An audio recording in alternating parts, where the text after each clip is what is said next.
Na? Was ist los? Weiß auch nicht. Schlecht gelaunt. Hi, willkommen bei Work in Progress. Heute mit dem fertigen Beetle-Spot und es geht weiter mit dem Flower Generator, 2 Veranstaltungen, Stickern und gefilzten Hausschuhen. Viel Spaß! Und da sind wir mal wieder beim Beetle-Spot, diesmal hoffentlich auch wirklich erstmal zum letzten Mal. Er ist nämlich fertig geworden soweit. Ihr seht schon, die Oberfläche ist jetzt irgendwie ein bisschen hübscher und benutzbarer geworden. Es sind noch 4 Buttons dazu gekommen für Play-Pause, für diese Walk-Animation und den T-Shirt-Besteller. Und bin eigentlich jetzt gerade ganz zufrieden damit, so wie er ist. Es funktioniert alles. Man kann schön rechts dieses Harmonika-Menü bedienen und alles einstellen. Es funktioniert mobil auch halbwegs. Also das Menü rechts swappt dann unter den Käfer, wenn man das mobil aufruft. Das ist nicht auch ganz in Ordnung. Und ich musste natürlich auch mal den T-Shirt-Bestell-Button jetzt dann auch tatsächlich drücken und habe mir ein T-Shirt und eine Tasche bestellt und es kam sehr gut raus. Also so habe ich mir das erhofft. Funktioniert alles bestens. Deswegen kann ich jetzt nur sagen, beatles.bleeptrack.de, spielt da gerne rum, bestellt euch T-Shirts, das funktioniert jetzt alles. Und wenn es euch gefällt, dann erzählt's gerne weiter. Ich hatte ja letztes Mal noch das Display gezeigt. Da habe ich jetzt auch noch für eine kleine Webseite praktisch für geschrieben, die ich dann im Kiosk-Modus einfach anzeigen kann, die ein bisschen erklärt, wie diese Käfer, also nicht funktionieren, aber einfach so ein bisschen random Fakten anzeigt und halt auch jedes Mal einen neuen Käfer. Leider bin ich noch nicht dazu gekommen, das Gehäuse zu fräsen. Das steht immer noch auf der To-Do-Liste. Und ich mache ja auch immer die Beetle-Spot-Sticker. Dafür habe ich mir jetzt auch noch ein kleines Skript geschrieben, was die direkt von der Webseite runterscrapt, damit es auch wirklich die gleichen Käfer sind, die man auch auf der Webseite sehen kann. Außerdem seht ihr hier, ich habe für Mastodon ein paar Sticker-Motive entworfen. Die stehen jetzt unter CC0-Lizenz auf meinem Blog. Wenn ihr die also benutzen wollt, könnt ihr euch die einfach runterladen und selber Sticker drucken oder woanders drauf drucken. Ja, und ich war mit meinen ganzen Sachen, dem Beetle-Spot, den Stickern, bei den Meta Rhein-Main Chaos Days. Das ist eine sehr schöne Chaos-Veranstaltung, wo ich viele meiner Freunde getroffen habe und viele schöne neue Freunde kennengelernt habe mit netten Gesprächen.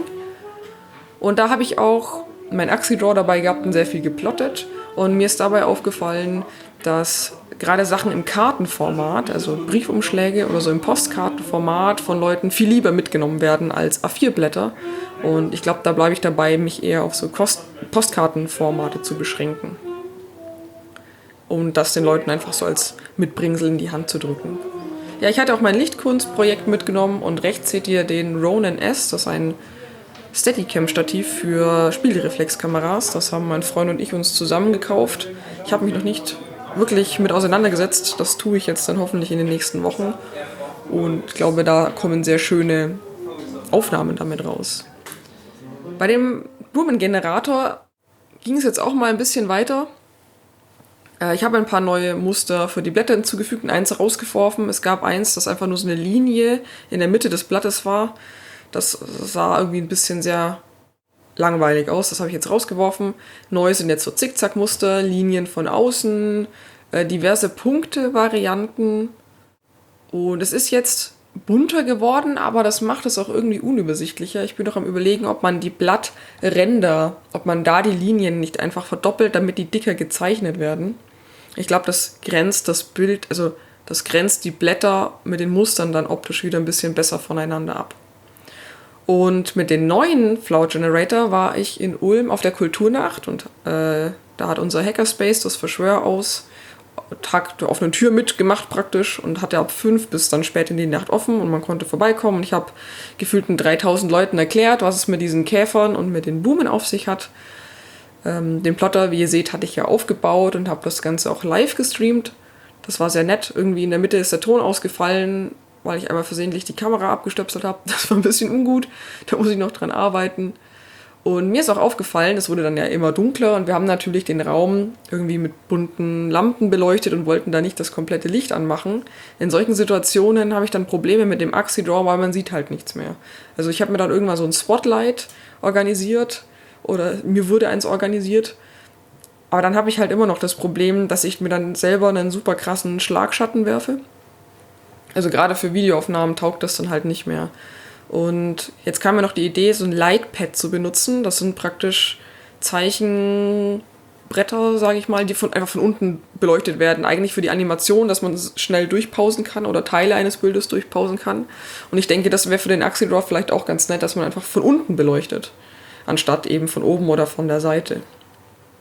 Was mir dann auch noch passiert ist, ganz am Ende des Streams oder so in der Mitte des Abends, ich glaube so 2-3 Stunden wären es noch gewesen, ist mir leider der Servo vom Axidraw gestorben. Dann habe ich das Problem, dass der Stift nicht mehr angehoben werden kann. Das war blöd, weil ich keinen Ersatz-Servo habe und auch immer noch nicht habe. Ich muss mir jetzt einfach mal so einen Satz kaufen. Und mir war klar, dass die irgendwann sterben. Das packen die einfach nicht, wenn die dauernd hoch und runter geschalten werden und das vor allem irgendwie 10 Stunden am Stück. Dann geben die irgendwann auf. Deswegen, ich muss jetzt, glaube ich, einfach so einen Ersatzservos dann immer in meinen Axidraw-Koffer packen, damit man die schnell austauschen kann. Und es geht bei den Axidraws auch wirklich schnell. Die sind einfach nur dran gesteckt und mit 2 Zip-Ties an dem Metall fest gekettet. Nee, stimmt gar nicht. Und 2 Schrauben sind noch dran. Aber es ist wirklich schnell ausgetauscht. Da muss ich mir jetzt einfach mal einen Satz kaufen. Ansonsten war es ein sehr schöner Abend. Den Leuten hat es sehr gut gefallen. Und ich bin immer heiserer geworden, weil man halt wirklich irgendwie 20 Mal das Gleiche erklärt. Und wir hatten auch einen Laptop stehen, wo der Beatles-Generator in bunt praktisch lief und wo man das auch einfach ausprobieren konnte. Das haben auch viele Leute gemacht. Und da habe ich dann gemerkt, ich muss, glaube ich, noch eine Variante machen, wo man nicht auf T-Shirt bestellen klicken kann. Weil die Leute da nicht oft nicht verstehen, wie sie zurückkommen, wenn ich das im Kiosk-Modus starte und kein Zurück-Button im Browser da ist. Außerdem fangen die Leute an, wild komische andere Sachen anzuklicken. Das ist vielleicht ein bisschen ungünstig. Und letztes Mal habe ich euch ja noch erzählt von dem riesigen Sack Wolle, den ich geschenkt bekommen habe. Da habe ich jetzt auch mal angefangen, ein bisschen was davon zu verarbeiten. Ich habe die Wolle erstmal kadiert, das ist ein Vorverarbeitungsschritt, wo die Fasern einfach ausgerichtet werden. Im Endeffekt wird die Wolle gekämmt, dabei gereinigt auch. Und da wird, wie ihr seht, die Wolle einfach auf so eine große Trommel übertragen. Den Schritt macht man einfach mehrmals, dann gehen alle Knötchen raus, die Fasern liegen in eine Richtung und man hat zum Schluss ein großes Vlies und das kann man dann entweder verspinnen oder verfilzen oder was man halt sonst mit der Wolle machen möchte. In meinem Fall dachte ich mir, ich filz mal wieder, das habe ich glaube ich seit Jahren nicht mehr gemacht und ich konnte das auch nie sonderlich gut und ich brauchte aber neue Hausschuhe. Deswegen habe ich mir mal Schuhe gefilzt, den Prozess habe ich leider nicht gefilmt. Aber ihr seht das Resultat. Es sind sehr dicke, schöne Filzschuhe geworden. Sie sind ein bisschen groß, aber mit Socken ist es eigentlich okay. Und meine Hände waren maximal wund danach. Also ohne Witz, ich hatte blutige Stellen. Wenn man einfach irgendwie 7 Stunden am Stück auf Wolle rubbelt, finden das die Hände nicht so gut. Und vermutlich war das Wasser nicht heiß genug oder ich weiß nicht. Aber es hat einfach ewig lang gedauert. Aber sie sind auch super, super fest geworden zum Schluss. Aber so hatte ich mir das halt vorgestellt. Und auch der Katze gefallen sie. Immerhin habe ich jetzt dann diesen Winter warme Füße. Das war es eigentlich schon mit dem aktuellen Work in Progress. Zum Schluss gibt es wie immer ein paar Aufnahmen meiner stetig wachsenden Babysukkulenten und eine Frage. Ich suche momentan ein CAD-Programm für Linux, für Ubuntu besser gesagt, und bin mir noch nicht sicher, was sinnvoll ist. OpenSCAD benutzen viele. FreeCAD habe ich mir auch mal angeguckt, sieht auch nicht schlecht aus. Ich komme halt eigentlich von Inventor und beziehungsweise Fusion 360. Also wenn ihr Vorschläge habt, was man in so einem Fall am besten benutzen sollte, dann schreibt mir das gerne und ich schaue mir das mal an. So viel von mir. Wir sehen uns in 2 Wochen wieder. Macht's gut und tschüss.